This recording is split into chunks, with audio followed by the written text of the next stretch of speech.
el capítulo 11 es el que el pastor Giorgio ya había comenzado a tocar, a tratar, y llegó, si no me equivoco, creo que hasta el versículo 6 de este capítulo. Para hacer un poquito de contexto, eh, eh, recordemos que el capítulo 9 es un capítulo que Pablo exalta, se enfoca en la soberanía de Dios. El capítulo 10, en cambio, ve el tema de la responsabilidad humana, ¿no? Claro, está hablando de Israel, pero de la responsabilidad personal. Y aquí en el 11 trata también un tema que en el fondo combina los dos conceptos, pero se enfoca a responder, como comentó el pastor Giorgio, al decir el versículo 11, el versículo 1 del capítulo 11, comienza con eso: digo pues, ha desechado Dios a su pueblo. O sea, aquí el tema es, hemos hablado que el pueblo de Israel fue escogido por Dios, fue escogido para que fuese luz para las naciones, fue escogido para que sea bendición para las naciones, y fracasó, ¿no? Dios, pues a lo largo de toda la historia de Israel, ya vemos cómo se comportó en Éxodo, cómo luego ya cuando entra a Canaán, pues vemos épocas de reyes, con la época de los reyes, ¿no? O jueces también antes. Vemos pues que personas y el pueblo, si bien hubo personas muy santas y muy comprometidas, también hubo en cambio unas defecciones terribles, una idolatría enorme, etcétera. Y claro, estos tres capítulos es un poco responderse, Pablo, y cuál es el papel de Israel, qué le espera a Israel. Este fracaso de Israel significa que ya definitivamente quedó desechado, ¿no? Fuera de las promesas de Dios. Es un poco lo que Pablo, pues hemos visto que trata de responder, ¿no? Y en este capítulo 11 hace como una conclusión, ¿no? A tenor de todo lo que hemos dicho, ¿qué pasa entonces? ¿Cuál es la conclusión? Le dice Pablo. Él mismo se hace una pregunta retórica, ¿no? Como si alguien le hiciera: bueno, Pablo, conclusión, ¿que desechó o no desechó a Israel? Y la respuesta, pues, de Pablo, él dice: no, de ninguna manera, no es así.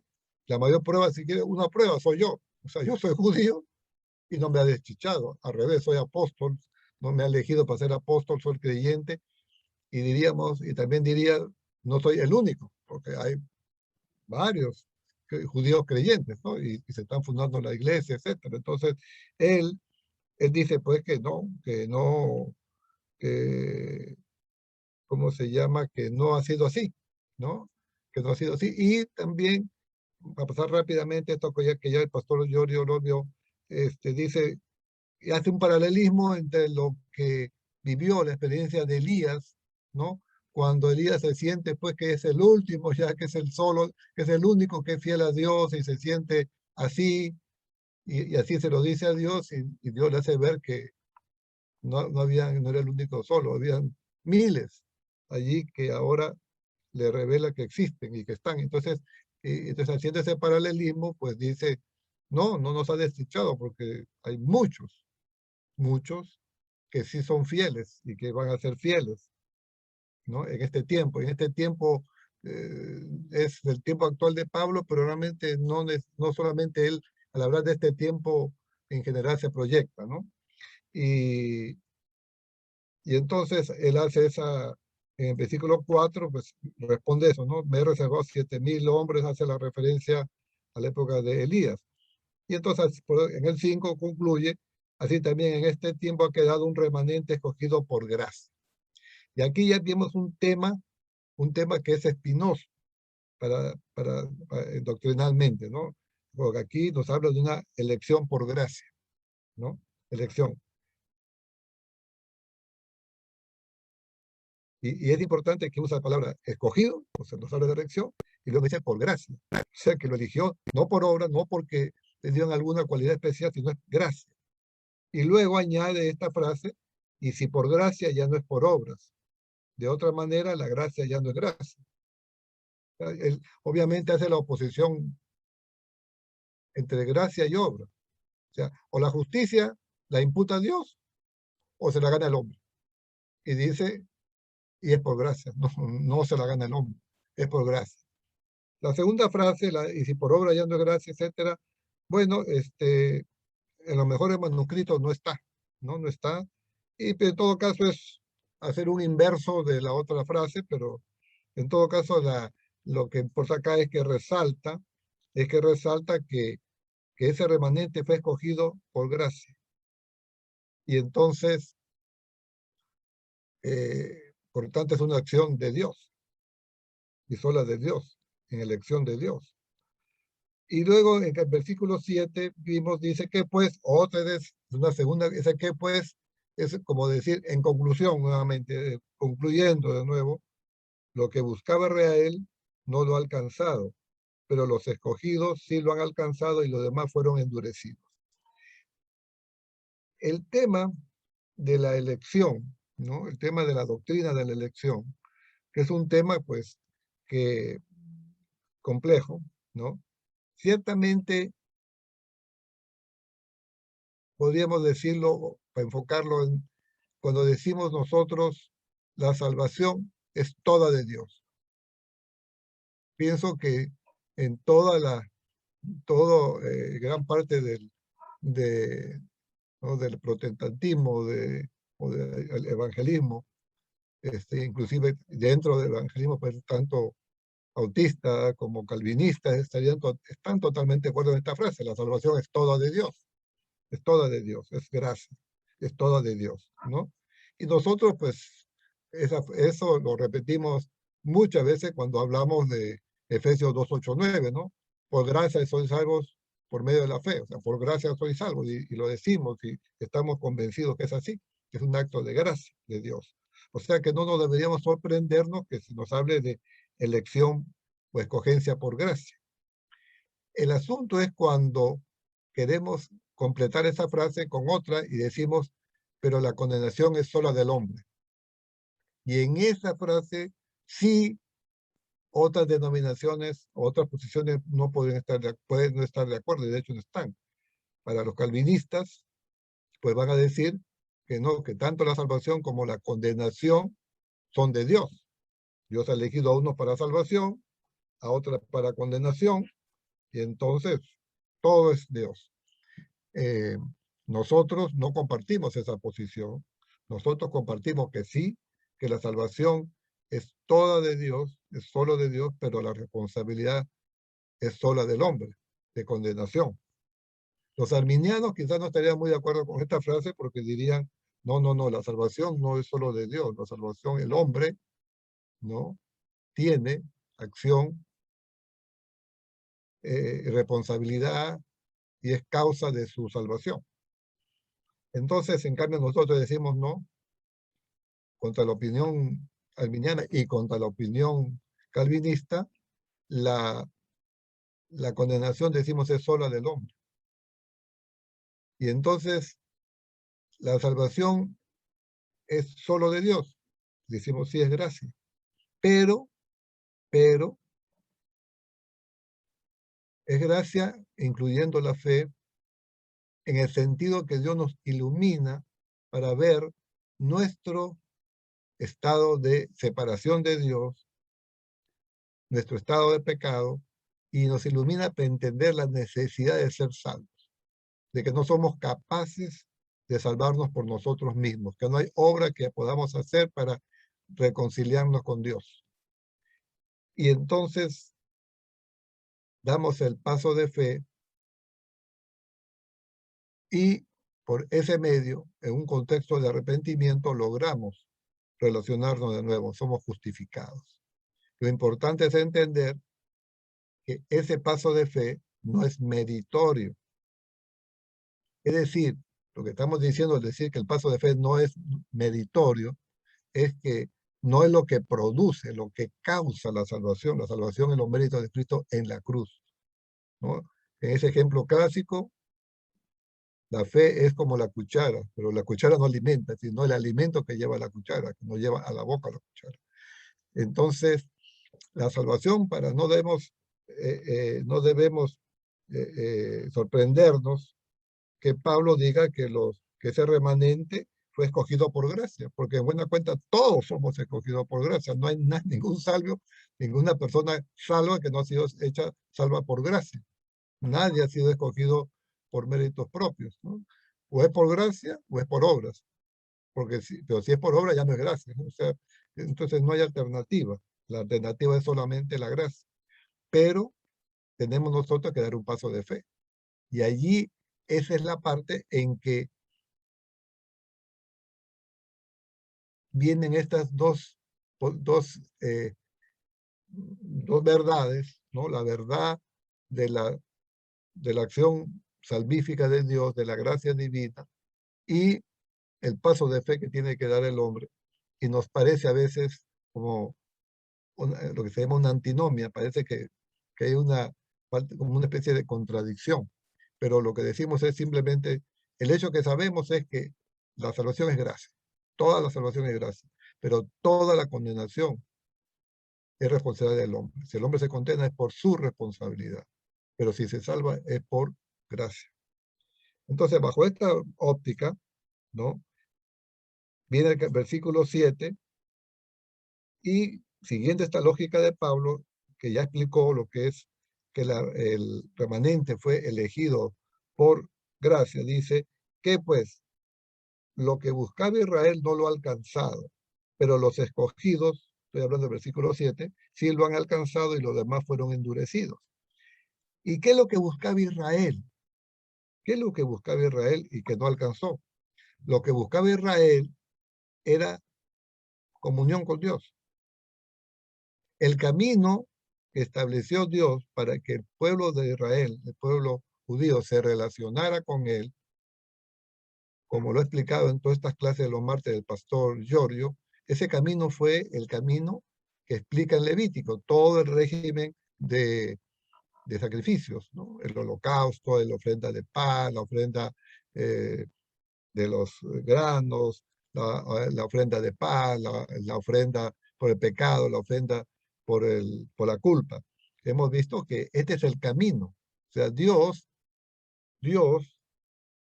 sabiendo que el hombre por sí solo no se podía relacionar con él, proveyó, para el caso del pueblo judío, un mecanismo, una manera, cómo ustedes pueden restablecer, porque yo soy santo y ustedes no lo van a hacer. De hecho, no lo son totalmente y ninguno lo somos. Entonces proveyó este medio de comunicarse con él, de conciliarse con él, de mantener comunión con él, ¿no?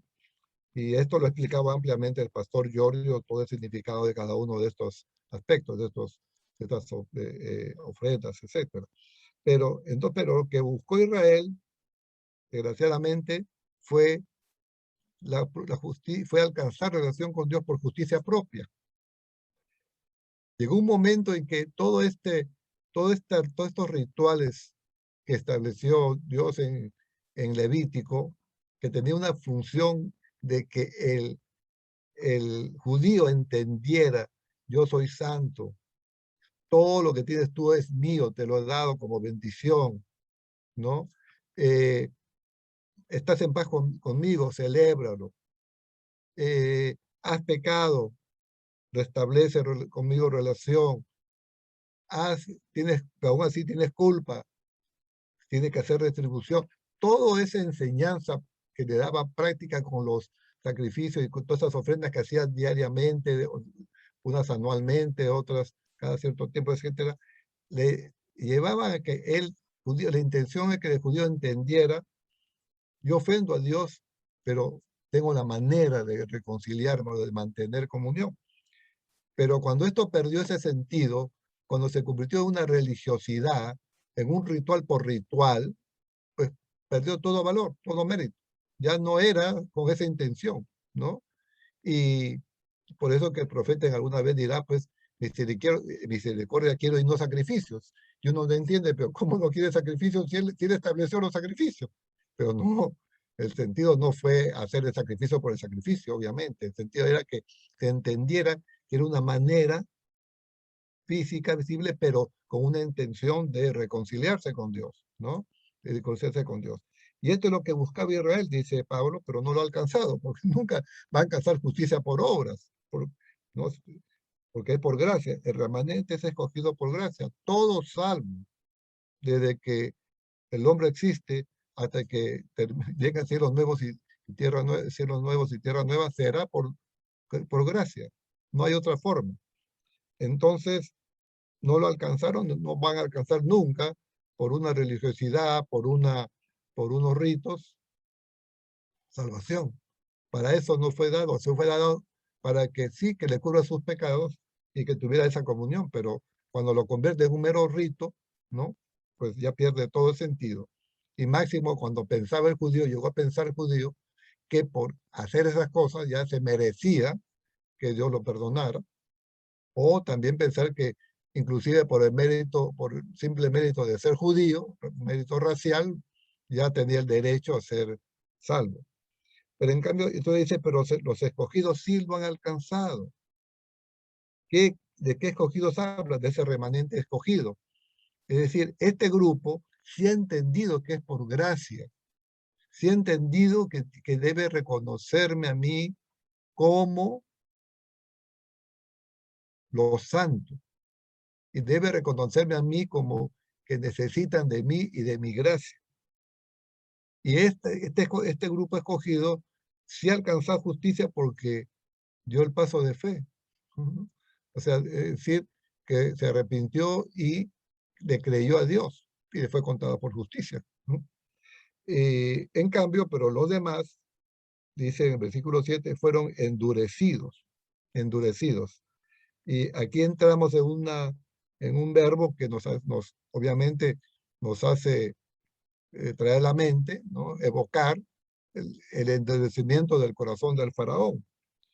Y ciertamente siempre, a veces nos entramos, nos da confusión o dudas, esto del endurecimiento del corazón, ¿no? Esto como decir que Dios actúa, entonces, digamos, actúa de cierta forma, nada misericordia, haciendo que se endurezca el corazón, que se cierre a la verdad. Pero, como ya hemos visto otras veces, nos han explicado, pues aquí el faraón y todas las personas tienen la oportunidad de entender y de arrepentirse y de seguir a Dios, respetar a Dios. Pero cuando ellos se empecinan, las personas se empecinan en no creer, deciden no dar ningún paso de fe, pues Dios en buena cuenta le dice, bueno, si esa es tu decisión, que así sea, que se cumpla tu deseo, ¿no? Y luego dice en el versículo 8, entonces, como está escrito, entonces aquí comienza ahora a aludir, a, cita a Isaías, creo que 29, y también en otra parte, también a Deuteronomio también 29, dice, Dios le dio espíritu de estupor, ojos con que no vean y oídos con que no oigan hasta el día de hoy. Aquí, pues, a partir de aquí, Pablo está viendo las consecuencias de pertenecer a ese grupo que no fue capaz de responder al llamado de Dios y pertenecer al grupo de los elegidos, del remanente elegido. Ciertamente la doctrina de la elección es una doctrina que a veces nos remueve porque pensamos mucho que estamos pensando en elección para salvación y que por el contrario significa que a los que no se salvan han sido elegidos para condenación. Y no es eso, realmente no tiene que ver con eso, al menos en nuestra teología, con elección para condenación. Pero ciertamente Dios elige, pero eso no significa que que la responsabilidad humana, la responsabilidad del hombre que sea ajena a la responsabilidad del hombre. Inclusive vemos ejemplos como Pablo. Pablo tuvo una experiencia única, no hay duda ninguna, que camino a Damasco, una luz, se cae, se enceguece y escucha, Pablo, Pablo, ¿por qué me persigues? Es una situación única. Ninguno de nosotros hemos experimentado ese tipo de experiencia. Pero también no fue posible que Pablo dijera, este sol me ha dado una, ¿cómo se llama? Una insolación, estoy desvariando, estoy oyendo voces, o sea, me ha hecho mal el sol por el calor. Dice, a ver, actuó así endurecidamente. Pero sin embargo, él mismo dice, yo no fui rebelde a la visión celestial. O sea que vemos que sí, que hay una elección. Obviamente, a él claramente lo fue a donde don Pablo a elegirlo, ¿no? Para ser justamente apóstol de los gentiles. Pero también vemos que en medio de todo ese acto divino de escogencia, no, la misma palabra nos dice que eso no fue absolutamente ajeno a la responsabilidad y a la libertad de Pablo de decidir responder positivamente, y de hecho lo hizo. Ahora bien, ¿pero qué pasa con los que no responden así? Todos aquellos cientos de judíos que no forman parte del remanente porque, pues, fueron endurecidos, no creyeron. Y entonces dice, a este grupo, ¿no? En versículo 8, Dios le dio espíritu de estupor. Esa palabra estupor, pues, nos hace referencia a un estado como de alertargado, un estado de somnolento, ¿no? Un estado de cansado, un estado anímico totalmente eh, caído, ¿no? Pero también, no solamente eso, eso le da, Dios le da como reacción a su endurecimiento, también le da eh, ojos que no vean y oídos que no oigan. Y dice hasta el día de hoy. Y ese hoy tenemos que extenderlo hasta hoy y hasta muchos siglos, hasta que venga Cristo por segunda vez, porque no van a ser ellos solos los que no van a tener espíritu de estupor, ojos que no vean y oídos con que no oigan, porque si bien está hablando específicamente de los judíos que no forman parte del remanente, pues sabemos que todo aquel no creyente está en esta condición también. Eso de que ojos que no vean, ¿no? O sea, está hablando de ceguera espiritual, no está hablando de una ceguera física, obviamente, está hablando de una ceguera espiritual, ¿no? El que no ve, pues, el que no ve, no ve. Y oídos también hace referencia a oídos que no oigan, ¿no? Es como la persona, ¿no? Que no quiero escuchar, o sea, y cómo se llama, y vemos a veces en la enseñanza o cuando predicamos o cuando queremos llevar el evangelio a alguien, hay gente que rechaza, me dice, no me hable de eso, así, abiertamente, no me hable de eso.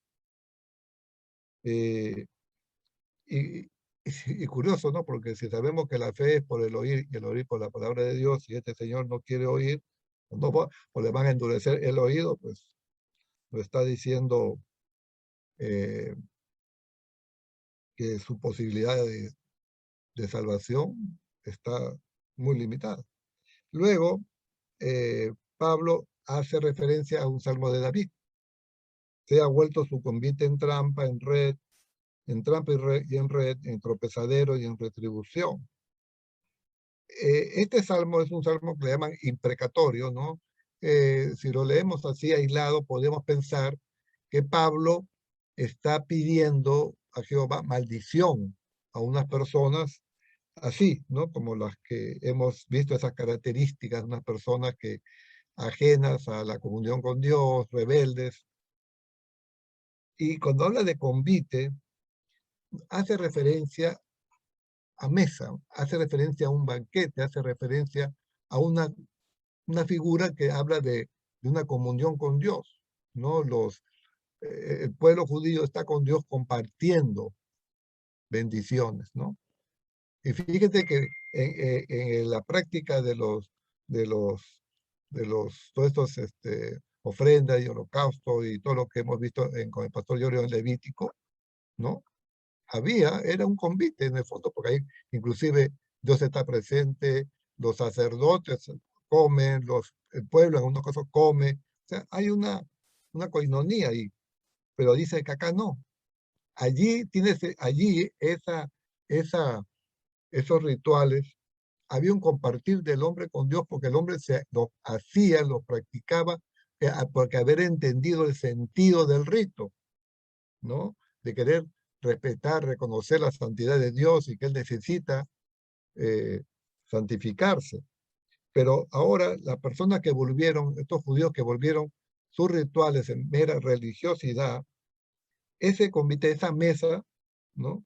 Esa mesa es una mesa de ellos, es una mesa que ya no, que ya no es una mesa que hacen comunión con Dios, y entonces se convierte más bien en trampa y en red. En vez de ser un lugar que los bendecía, ahora es un lugar que más bien los maldice. Dice, en tropezadero y en retribución. Ahora esos rituales, en vez de ayudar para que ellos sean cubiertos sus pecados, más bien por la manera que lo están practicando, totalmente fuera de una búsqueda sincera de restablecer comunión, ahora es piedra de tropiezo.